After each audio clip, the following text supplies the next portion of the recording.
Barack Obama, my hero. Written and illustrated by Cool Crazy Cuckoo Man.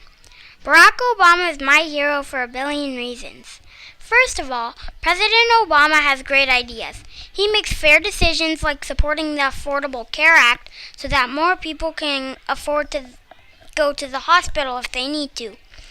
He doesn't like war. He promised to end the war in Iraq and bring our soldiers home. He wants to improve in schools. One way he supports this is by pushing for improvements in STEM and STEAM to help students in science, technology, engineering, art, and math. How's that for a president? Barack Obama also has a good personality. If you watch him give a speech, you'll see that he is calm, his words are well chosen, and he appears to be a nice person. If you are not convinced, then let me go on. Last but not least, he has a great sense of humor.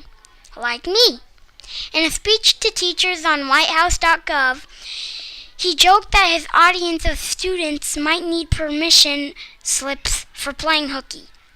Like me, he uses humor to keep his audience engaged.